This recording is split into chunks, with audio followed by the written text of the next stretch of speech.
Have you ever argued with someone with the intent of changing their mind, but you haven't been able to do it? Well, on today's show, we're going to talk with a friend of mine about how you can turn an argument into other people actually taking action. Let's do it.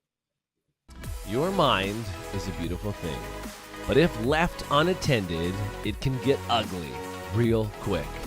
If you're not constantly curating the content your mind consumes on a daily basis, then your surroundings will dictate your daily thoughts, habits, behaviors, and actions. This show has only one goal: to leave your mind more beautiful than it was when you arrived. Welcome to the Beautiful Mind Show.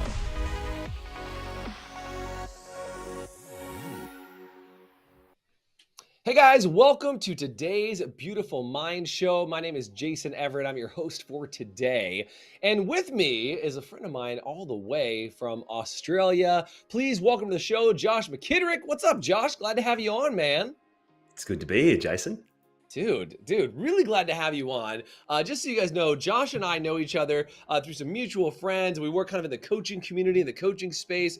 And Josh has this uncanny ability to kind of like help systematize, organize, and get people's brains together in unusual ways. And so hopefully, Josh, you can make sense of what the hell's going on with my brain every once in a while. But I think today's going to be a good show because I think you understand how to get people to do things. And if you're the type of person that is if you're listening or you're watching and you're the type of person that's like, man, I ask people to do things all the time and they don't do it the way I want, this is your show. Do me a favor and say that's me in the chat. And also do me a favor and comment if you're on with me live. Do me a favor and comment in the chat and let me know what city you're on from. If you're listening in your car or you're just sitting there and you're listening on your podcast, I'm so grateful to have you here. Thanks for hanging out with Josh and I today. So dude, Josh, how did you come to this conclusion that like arguments could actually lead to actions? Because I think that's most of the time, that's the pure opposite, right? Is people argue and they lead to just arguing and like digging in deeply and going other directions. You know what I'm saying? Yeah, absolutely. I mean, you need to figure out why you're arguing in the first place. Like sometimes people argue to prove themselves right, and sometimes people argue or create an argument in order to get people to actually take action. And I'm thinking if you're a business owner or you're a coach, or even if you're a parent, quite often the reason that you're having an argument is because you've asked someone to do something and they're probably not doing the thing that you want them to do. Right. You're like, I'm mad because the 50, I mean, I got two boys, right? Like I got two boys, Avon and Riker, they are 4 and 7. And like the argument starts when I'm like, if I have to tell you the 18th time that we're going to pick this up before we have dinner, right? That's when the argument starts to happen. And it happens. I think people do this at work too, right? They argue with people. They're like, I asked you to do this 55 times. Why am I asking one more time? Right? Yeah. What's interesting is we all have ways that we argue. There's a book by Paulo Coelho and it's called The Pilgrimage. We all know The Alchemist, but there's another book that's called The Pilgrimage, right? Nice. And I read this because in 2008, I was going to walk the Camino de Santiago, which is the big walk across Spain. And awesome. There's a particular scene in the book where he talks about how when arguing, the devil shows up in 3 ways, right? And he gets in this short argument with a child. And this is, as a parent, I'm going to tell you the 3 ways and notice how you do this. I'm ready to write them down. Let's rock and roll. Okay. The first thing that we do is we're delightful. Yeah. Right? Hey, I was wondering if you could do this, right? And when that doesn't work, what happens is we often put in a woe is me. Oh, I've been working all day and I do all of this and you can't even do this for me. And, and then if that doesn't work. It's self-deprecating. Yeah. It's self-deprecating. And then we get angry. Right. And so most people, when it comes to creating an argument, they have 3 strategies: delightful, woe is me, and arguing. And that's the extent of their ability to argue. That's their full arsenal, is either feel bad for me or you suck. And I think I'm just gonna be really honest, Josh, if I sell myself out here, I think I move to angry a little faster than most people. I think I go from like, hey, could you pick that up for me? Could you just do me a favor and pick that up? I said pick it up or I'm gonna take away your toys forever. I go straight to angry. So let's if anybody's with me, with my kids. No, well, yeah, not my staff. I don't think I yell at my staff that way, but yes, yes, that's right. And so that's interesting, and it's easy to do that. And kids are different, right? And I find that the later in the day it gets, the quicker I am to anger. Sure, right? Sure, Yeah. for sure. I think what happens is we have these strategies, but what we're not doing is presenting a compelling argument to the person that we're Hmm. working with that fits Right. inside their map of the world that compels them to take action. That when we go, Hmm. here's an argument, or here's the compelling reason, or here's the contention, Right. that they go, actually taking that action is a really good thing to do, and I'm more likely to do it now. Mm. So That's what I'm talking. a compelling reason for taking the action, as Yes. opposed to what it is. I think a lot of people, and I'm curious your thought on this, Josh. I think a lot of people think they give compelling reasons all the time. Yeah. Like, do you know what I'm saying? Is like, I'll Yeah. say, hey, Josh, how about you sell more, whatever the item is? How about you sell more of this? Because you're going to make some more money, bro. Get on it. And you're like, yeah, yes. Great. But like, that's not the answer to everything. Like, because No. it's your job, because I said so, because, you know what I'm saying? Like, I think a lot of people get in that mode where they're compelling, and that's the key word there is compelling. But like, because they Yes. made a compelling argument, they're like, I gave a reason, so why is that not good enough? Yeah, and it's often because that reason fits their map of the world, not a person's map of the Mhm. world that they're speaking to. It's not a compelling Yeah. reason for them. And if you think Hmm. about those three strategies that I talked about before, which is I'm being delightful, it's all about manipulation. It's not actually Hmm. about Right. influence. And you and I both, we studied NLP 100,000 years ago. And when we first studied, Hmm. everyone was like, aren't you manipulating people? Ugh, you're evil. And I Right. don't feel that I'm manipulating people when I present good arguments to do things, because I'm often asking them to do something that sure might be in my best interest, but it's also in their best interests. Like it's in the best interest of a team member to do their job really well, not only Right. for job satisfaction and performance, but also just for like, having purpose in life, etc. So it's, if I can present an argument that's in their best interest, it's always going to work better. Yeah. Yeah, it does make a big difference. And I think you said this really well. Is like, is it seen as manipulation? And I think understanding reasons why people get motivated to do things or don't. My take on that, Josh, is that most people fail to take the time to ask the question of what would actually make the impact in the discussion or in the argument. Mm, And so people mm, assume naturally, like, well, I'm motivated by money, so therefore, Josh, you must be motivated by money, right? Is like, I just show up every day at work because I want to get paid. So that's the only argument that I use because I think it's the highest value argument to give you. And if they are met with somebody who isn't motivated by money, which by the way, a lot of people aren't motivated by money. Like if people are not motivated by money, you end up, it's like, oh, I'm talking to a brick wall. No matter what I say, and like in their mind, they've used their highest value, most best argument possible. And then they forget that they need to actually find out what is that person motivated or influenced by, which is why I love the books like the 5 love languages, or there's a whole book on influence, like all of those things. Understanding it's more about understanding what that person really wants and helping them achieve it, more so than if you just understand all human behavior is motivated by X. yes, 100%. I was talking to a great coach the other day. His name is Tim. And we were building a piece of training about in hospitality about increasing customer average spend by $1 or $2. Right? Everyone who comes in, rather than spending $20, they spend $22. Yeah, be a Now, big when you're deal. talking to the business owner, it's a great idea. And I'm sure that you as a coach would suggest Yeah, something 10% similar. boost and something like that. Boom. Yeah, boom, right? Because what happens is, if you make $1 million a year and in hospitality, you're running at a 10% profit, that's $100,000. But for every $1 or $2 that someone has that's an extra dollar spend, 70% of that's Yeah. profit because your overheads are paid for, your staff's That's already right. paid You've already for. taken care of everything. Yep. So for the first $1 million, you make $100,000, right? Yeah. And for the next $100,000 in revenue, you make another $70,000 70,000. profit. Yeah, it's a big deal. It's crazy. Yeah, that's massive, massive, massive. It's huge. And so with just another $200,000 revenue, you make an extra $140,000 profit, which is 2.5 times your profit. Now, when I present that argument to a business owner, they say, wow, let's do that. That sounds wonderful. Sounds good. Sign me up for that. Sounds good. And then they instantly go, how the hell am I going to get my team to do this?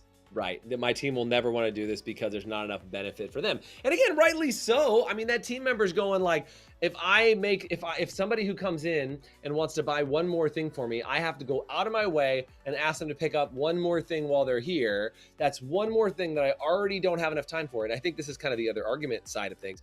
They already have a built-in argument. And I think this is kind of like, let's stay on this argument frame for a second, is not only do they have their already built-in argument, but the owner is already pre-arguing what their staff is going to say. That's right. And you say to the owner, like logically, who would not do this? I've just told you how very simply you can sell a tiny bit more and 2.5 times your profit. Easy. And the owner is now going to give me a litany of arguments to not go and do that. And so that's a good idea, but so what I have to do is preempt all of the further arguments that they're going to present and pre-strike those, because no motivation lives in isolation. There's always a litany of things that I need to conquer, and then I need to talk to the other cohort, which is the team members, because they're going to have their own series of arguments as well in order to get the same outcome. So let's do this. I got to take a break, but when we come back, can we chat, Josh? Can we chat about what are some of the things you can do to kind of like pre-frame for these arguments, get it ready, unpack it, talk about them, and so that as you're presenting your case, you already are presenting for the like subcase, so you can have a better conversation and get people into action. You ready for that? Yeah, let's have that conversation. All right, let's do it. We got to take a quick short break. Yeah, I don't know. It's going to be a break. We'll be right back. Hang tight.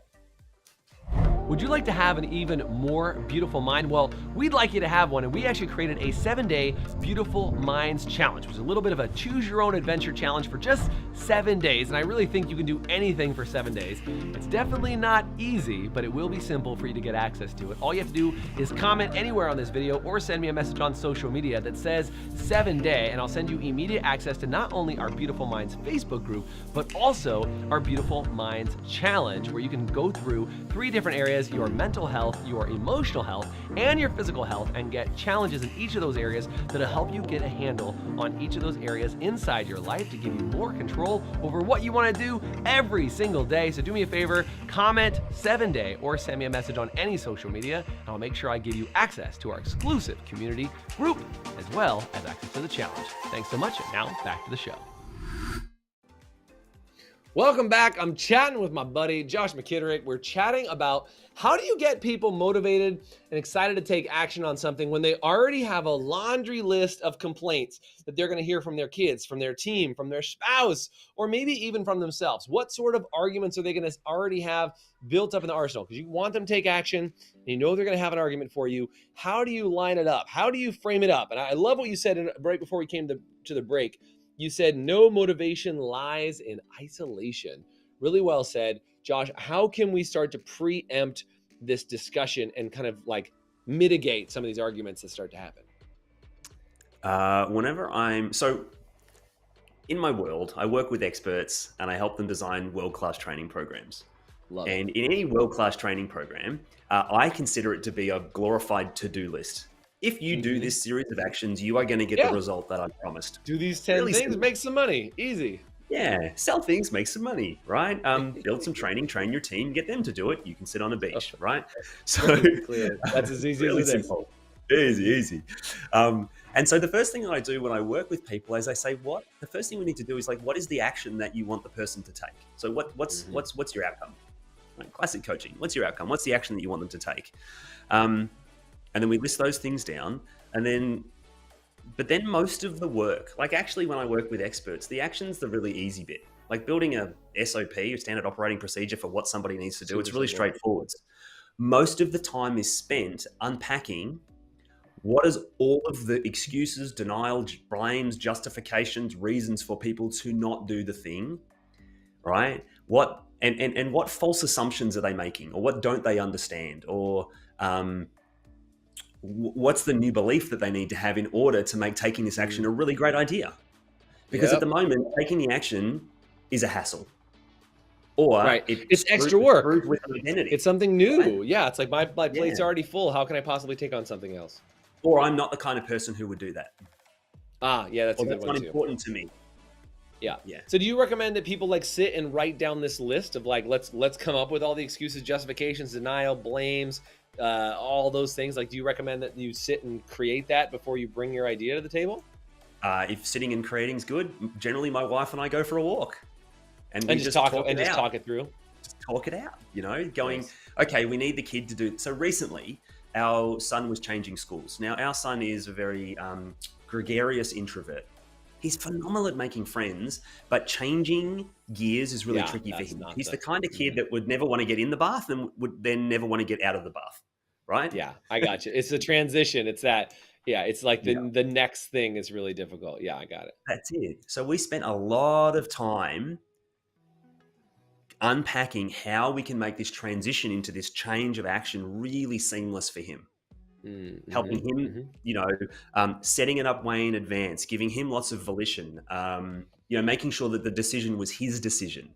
He had to wear a uniform for the first time, and that was a big thing. So he got to choose the time that we went to the store, and he got to do X, and then we bought him a brand new pair of Jordans. I never got Jordans, but he got a brand new pair of Jordans. There's all of these Making too things much that, money, Josh. That's all that is. It's a sign. You're buying your kids all the stuff that you didn't want. All that says is you're doing all right, brother. That's good. that's right. But all of these things just to present to him. So all along the way, we were cajoling, but getting him to take all the action. And now he's seamlessly gone into the school, and we're a little shocked at how easy it's been. But we spent so much time curating this experience. It was almost like we were building a training program to move him through this transition. I love it. And I know that if we had just thrust it upon him and said, you're going to a brand new school right now, the pushback we would have got would be amazing. And actually, he's got another kid in his class that's playing up a lot right now who's also brand new. And we're fascinated. Like, we're you know how you want to know people's stories? We want to know what the story is behind that's causing all of this retaliation to happen. Mm-hmm. Mm-hmm. Yeah. So interesting. So, okay. So I love this idea. I mean, sitting and doing that. And again, when I used to do like outside sales and kind of be in that arena, one of the best things you can do is like pre-handle all the objections or practice or play them through and like hear how that works. Right. So I'm a big fan of like practicing the objections. So if I'm going to sell you something, no matter what it is, if I'm like, all right, well, let me give me all the worst case scenario things that people could do. It's a scam, or this is bogus. I hate you. And blah, blah, blah. You're an idiot. And I don't like your face. Too Like, expensive. I don't have the money. Blah, right. blah, It's blah. too expensive. It's not enough. I don't have time. Let me talk to my wife. Whatever all the millions of things are that you could do, when you handle those things, what I thought was always interesting, and this is, sales of 22 years worth of outside sales experience, was like, as soon as you would handle the objection just for you and like you'd practice, could be with a stranger, your spouse, another coworker, whatever. As soon as you handled the objection and you had something that you felt decent that you could say as a retort or as a comment back, that objection would just stop coming up. Like people would stop saying, I don't have enough time. It's like the objection. I don't know how this like universally, spiritually, energy wise works out, but it's like the universe says, until you're clear on it, I'm just going to keep feeding it to you until it stops you. And I think I'd be curious to know your thought on that. Energetically is a whole nother, like now we're into a deeper land of energy and reality. But what is your thought? Do you think that energetically there's something about that of like taking that time in preparation that just removes the resistance from that chat with your son? Because like in the universe, you've already handled it in some way, shape, or form? Or do you think it's just like it's a better process? I'm inherently a modeler of people, and I think there's it is in the universe. Unless you look really closely with a microscope to see what's going on, because there's nothing more powerful than congruence. And if I'm congruent that this is a good decision and that I have all of those arguments pre-mitigated, it's going to come out in my micro, like the tiny things that I say. It's going to show up in my body language. Like, because I have zero doubt that is congruence is the most attractive thing. It's so attractive. Like when I watch you train and perform, Jason, your congruence is captivating. Thank you. And so I don't, thank you. I believe it. And that's really powerful for me. So it could be the universe, or I think it's just the fact that you know. Sure. And I trust that you know. And I also trust that if I asked you, you just say something to me and I'd be like, oh yeah, you know. There's a term for that in my mind. Like, you said you remove the doubt. And I think the remove doubt you mentioned it's that certainty. I think it's that certainty of self. It's that certainty of belief. It's that belief in yourself to be able to move in a place that you can just say, I can operate. And I'll tell you, man, and this is an interesting thing, hopefully good for conversation today, is that one of the things that somebody said is like, Jason, because my background is all improv and sketch comedy, and like basically you live in the unknown all the time. but you just have to pretend or operate from the fact that you know what's going to happen and you just deal with it. And the way in which I'd always dealt with that is I'd practiced and drilled so many times, you could pretty much throw whatever at me and it's not going to bother me because I've heard 1,000 different things. And what I had to become confident in, and this is where I think people can get this level of confidence in their life in different areas, is you don't become confident in your ability to handle the situation.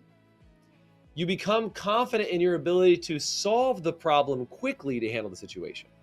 Yes. Does that make sense? It's like, I know whatever you throw at me, I'll be able to quickly handle it and then I can move forward. So I can be confident in an area that I've never been confident in before because I trust myself enough to solve the problem. And if I don't solve it the first time, usually the second time, maybe on occasion the third, it'll get solved very, very quickly. And I think this exercise that we're talking about of like writing out the excuses, denials, and all those beliefs and all that stuff is your form of exercise to get people to solve problems that ordinarily would take them out of the kneecaps, because at the first sign of resistance, their argument falls apart, their confidence falls apart, and they rely on their anger instead of on their certainty.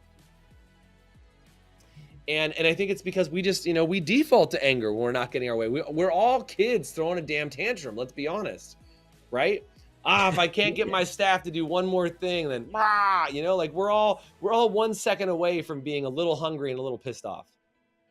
I really like the way you put that. So to map it back to what I said at the start, and this has got me thinking about some work that my wife's doing at the moment. She's a coach therapist and she's doing some work about internal part systems and the different, how we get triggered into younger parts of ourselves and protectors, etc. Good work. When I talked at the start about the way that we argue is often like we're really delightful or we're woe is me or we get really angry. I think the difference, and this was really important for me, is I grew up wanting to be the smartest person in the room and to always be right. And it got me to a point, but then I was like, this is actually hard work and it's really hard to move people when I'm the person that's right.